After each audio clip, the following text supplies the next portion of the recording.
오늘은 창세기 1장 1절에서 2절을 보도록 하겠습니다. 땅이 혼돈하고 공허하며. 창세기 첫째 날 일부. 지금까지 창세기 전체의 대략적인 내용 등을 통하여 성경의 독자들에게 전하고 있는 내용들을 살펴보았습니다. 그래서 창세기를 이해하시는데 조금이나마 도움이 되셨으리라 믿습니다. 오늘부터는 창세기를 통하여 하나님이 저와 여러분들에게 전하고 있는 말씀이 무엇인지 1장부터 알아보도록 하겠습니다. 하나님은 창세기 1장에서 천지창조 6째 날까지의 말씀을 통하여 모든 우주 만물을 창조하신 후에 사람을 창조하시고 7째 날에 안식하심을 말씀하고 있습니다. 이 말씀은 천지창조의 말씀을 통하여 타락한 자신의 백성을 어떻게 재창조하셔서 하나님 나라를 완성하실 것인지 모형으로 말해주고 있는 것입니다. 그래서 창세기 첫째 날부터 하나님은 타락한 자신의 백성을 어떻게 구원한다고 말씀하고 있는지 알아보도록 하겠습니다. 본문 1절을 보도록 하겠습니다. 창세기 1장 1절 천지창조. 태초에 하나님이 천지를 창조하시니라. 태초에 하나님이 천지를 창조하시는 것은 아무것도 없는 것에서 하늘과 땅을 창조하셨다는 것으로 무에서 유를 창조하셨다는 것입니다. 그럼 하나님이 천지를 창조하신 이유가 무엇인지 골로새서 1장 15절에서 17절을 보도록 하겠습니다. 골로새서 1장 15절. 그는 보이지 아니하는 하나님의 형상이시요 모든 피조물보다 먼저 나신 이시니. 그는 예수님을 말하며 모든 피조물보다 먼저 나신 분이라는 것입니다. 예수님이 우주 만물을 창조하신 창조주 하나님임을 말씀하고 있는 것입니다.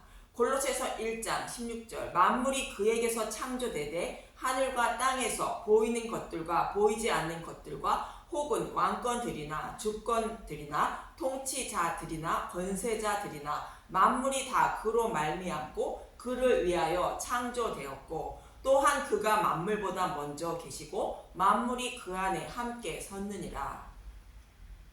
만물을 예수님이 창조하셨는데 예수님을 위하여 만물이 창조되었다는 것입니다. 우주 만물을 창조하신 목적이 예수님을 위하여 창조되었다는 것입니다. 이렇게 예수님 자신을 위하여 우주 만물을 창조하셨는데 요한복음 1장 1절에서 5절을 보면 요한복음 1장 1절. 말씀이 육신이 되시다 태초에 말씀이 계시니라. 이 말씀이 하나님과 함께 계셨으니 이 말씀은 곧 하나님이시니라. 그가 태초에 하나님과 함께 계셨고 만물이 그로 말미암아 지은 바 되었으니 지은 것이 하나도 그가 없이는 된 것이 없느니라. 골로새서의 말씀과 동일한 말씀을 하고 있는 것으로 예수님이 우주 만물을 창조하셨다는 것이며 예수님을 말씀이라 말하고 있습니다.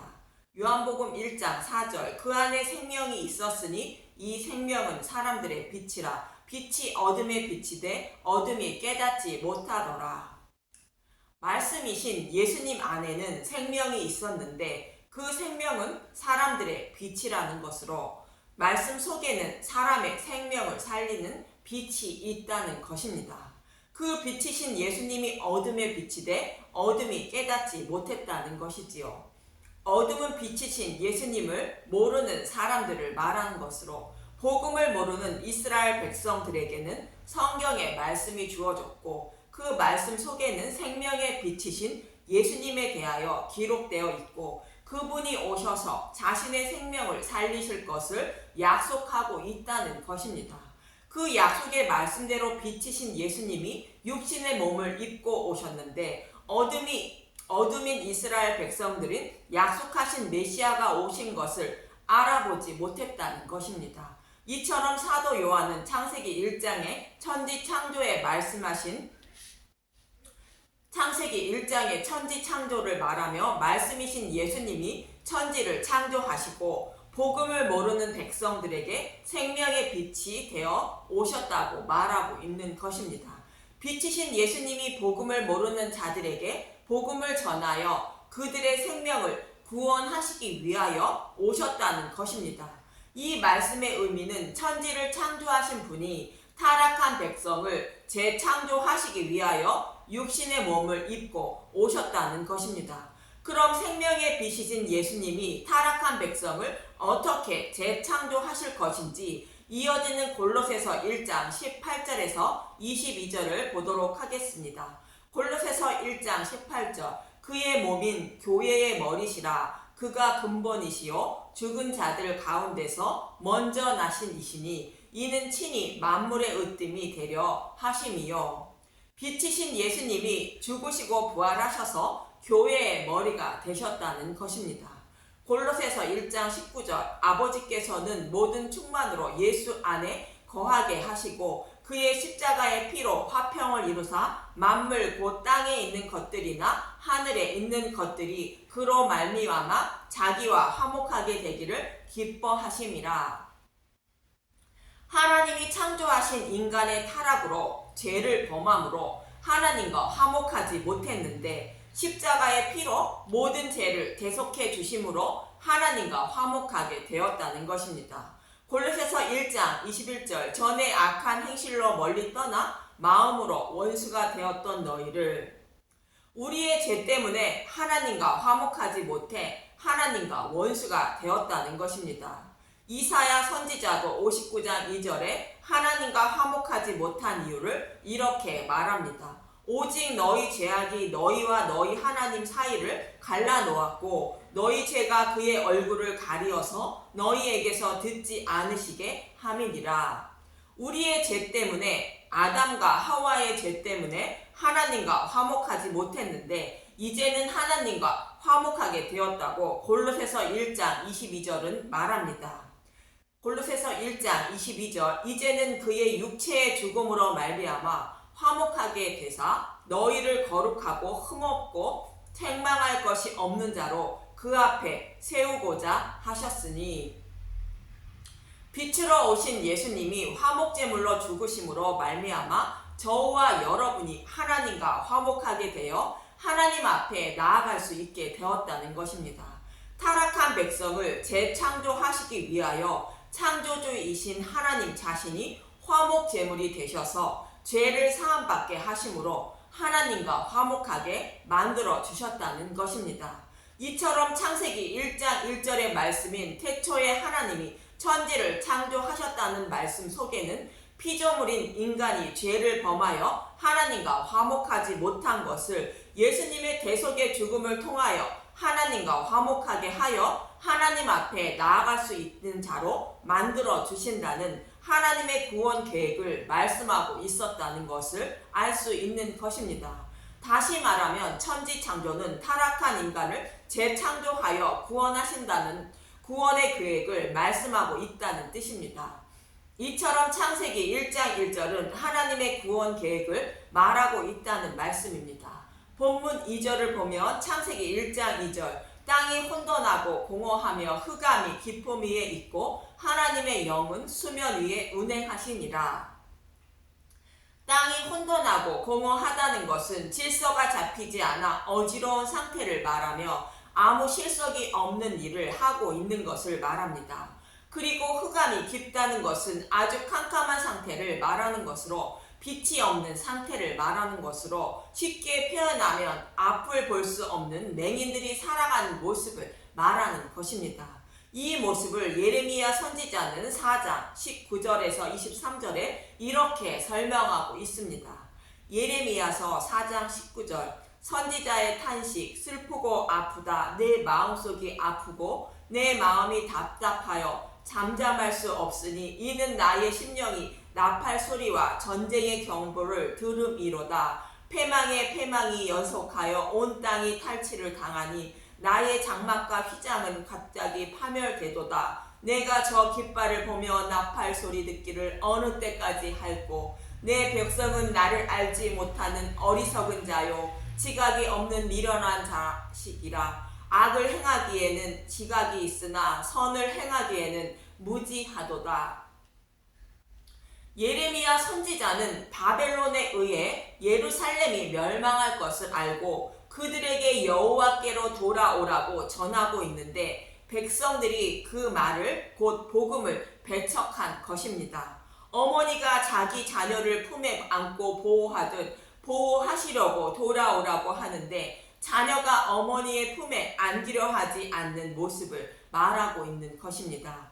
이러한 유대인들의 모습을 예수님도 이렇게 말씀하고 있습니다. 마태복음 23장 37절에서 38절을 보면 마태복음 23장 37절 예루살렘을 두고 이르시다 예루살렘아 예루살렘아 선지자들을 죽이고 내게 파송된 자들을 돌로 치는 자여 암탉이 그 새끼를 날개 아래에 모음같이 내가 내 자녀를 모으려 한 일이 몇 번이더냐 그러나 너희가 원하지 아니하였도다 보라 너희 집이 황폐하여 버려진 바 되리라.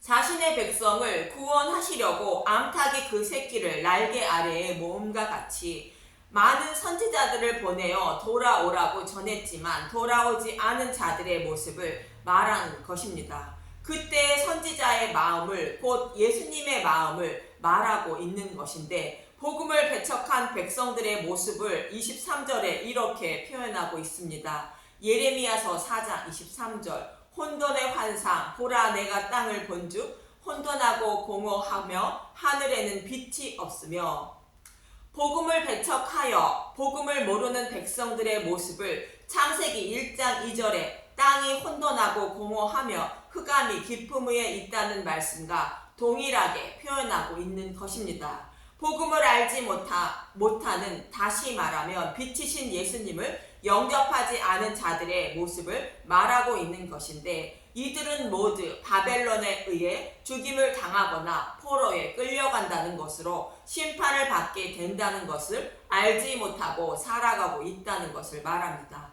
이 모습이 타락한 모든 인류의 모습이라고 성경은 말하고 있고 맹인이 되어 자신이 받을 지옥불의 고통을 받기 위하여 걸어가고 있음을 모르고 살아가는 사람들을 말합니다. 내가 가고 있는 인생의 끝이 지옥불임을 알지 못하고 살아가는 사람들의 모습을 혼돈하고 공허하며 흑암이 깊다라고 표현하고 있는 것으로 영적으로는 맹인이며 귀가 먹은 자를 말하는 것입니다. 이 모습을 바라보고 계시는 예수님의 아픈 마음을 표현하고 있는 것입니다.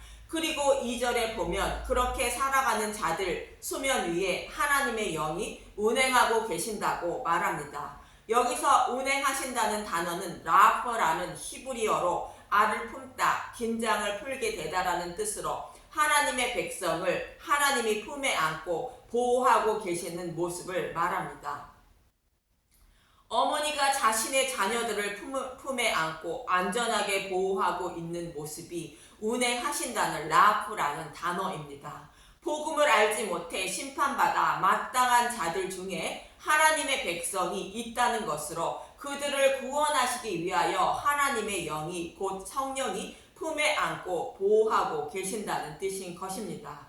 본문 2절의 말씀을 알기 쉽게 표현하고 있는 출애굽기 10장 21절에서 23절을 보면 출애굽기 10장 21절 아홉째 재앙 흑암이 땅에 있다. 여호와께서 모세에게 이르시되 하늘을 향하여 내 손을 내밀어 애굽 땅에 흑암이 있게 하라. 곧 더듬을 만한 흑암이리라.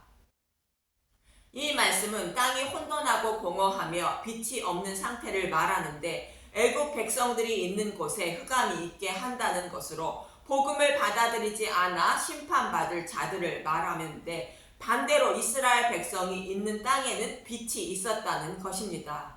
출애굽기 10장 22절 모세가 하늘을 향하여 손을 내밀매 캄캄한 흑암이 3일 동안 애굽 온 땅에 있어서 출애굽기 10장 23절 그동안 사람들이 서로 볼 수 없으며 자기 처소에서 일어나는 자가 없으되 온 이스라엘 자손들이 거주하는 곳에는 빛이 있었더라. 이스라엘 백성들이 있는 땅에는 빛이 있었다는 것인데 이 모습이 혼돈하고 공허하며 흑암이 가득한 곳에 성령님이 운행하고 계신다는 뜻으로 택하신 이스라엘 백성들을 구원하시기 위하여 하나님이 암탉이 자기 새끼를 품듯 안고 있는 모습을 말씀하고 있는 것입니다. 그럼 하나님이 이스라엘 백성을 당시에만 품에 품고 계셨나요? 아닙니다. 그들이 태어나기 훨씬 전인 아브라함에게서 약속하셨을 때부터 아브라함과 이삭과 야곱이 그리고 그의 후손들 모두를 이스라엘 백성의 생명을 살리시기 위하여 하나님은 품에 안고 보호하고 계셨던 것입니다. 아니 그 이전인 창세 전부터 하나님은 그들을 택하시고 하나님 품에 안아서 보호하고 계셨던 것입니다. 만약 하나님이 이들의 조상들을 보호하지 않으셨다면 아브라함도 태어나지 못했을 것이며 이스라엘 백성들도 태어나지 못했을 것입니다. 그래서 하나님은 그들이 태어나게 될 싹을 자르지 않고 보호하고 계셨던 것입니다. 이 모습을 사도 바울은 에베소서 1장 3절에서 7절에 이렇게 말하고 있습니다. 에베소서 1장 3절 하늘에 속한 신령한 복 찬송하리로다. 하나님 곧 우리 주 예수 그리스도 아버지께서 그리스도 안에서 하늘에 속한 모든 신령한 복을 우리에게 주시되 곧 창세전에 그리스도 안에서 우리를 택하사 우리로 사랑 안에서 그 앞에 거룩하고 흠이 없게 하시려고 그 기쁘신 뜻대로 우리를 예정하사 예수 그리스도로 말미암아 자기 아들들이 되게 하셨으니 이는 그가 사랑하시는 자 안에서 우리에게 거저 주시는 바 그의 은혜의 영광을 찬송하게 하려는 것이라. 우리는 그리스도 안에서 그의 은혜의 풍성함을 따라 그의 피로 말미암아 속량 곧 죄사함을 받았느니라. 하나님이 자신의 백성을 창세전부터 택하시고 하나님 품에 안에서 보호하고 계셨다는 것입니다. 저와 여러분도 창세전에 하나님의 아들로 택함을 받아서 품에 안아서 보호하고 계시며 예수님의 부르심을 받아 그를 따라가고 있는 것이며 예수님의 속량으로 말미암아 죄사함을 받게 되는 것입니다. 이렇게 본문 2절의 말씀은 복음을 모르는 사람들이 살아가는 자들 중에 구원받을 사람이 있다는 것으로 그들을 구원하시기 위하여 성령님이 안전하게 보호하고 계신다고 말씀하고 있는 것입니다. 이렇게 본문 2절의 말씀은 바로 이 모습을 말하는 것인데 영적인 맹인들이 살아가는 이 땅이 혼돈하고 공허하며 흑암이 깊음 위에 있다라고 말하는 것이며 하나님의 영은 수면 위에 운행하신다는 것은 이러한 사람들 중에서도 구원받을 자가 있어 예수님이 그들을 품에 안아서 안전하게 보호하고 계신다는 뜻입니다. 그럼 이렇게 창세전부터 품에 안고 보호하고 있는 자들을 어떻게 구원하실 것인지 3절에 말씀하고 있습니다. 다음 시간에 말씀드리겠습니다. 이처럼 창세기 1장 1절부터 타락한 자신의 백성을 어떻게 구원하실 것인지를 말씀하고 있는 것으로 예수님에 대하여 말씀하고 있는 것입니다. 저와 여러분도 목자이신 예수님의 목소리를 듣고 따르는 자들로 성령님이 운행하시는 품 안에 안전하게 보호받고 있는 분들임을 잊지 마시기 바랍니다. 그분을 알기에 더욱 힘쓰고 애쓰는 저와 여러분이 되시길 간절히 기도하며 소망합니다. 감사합니다.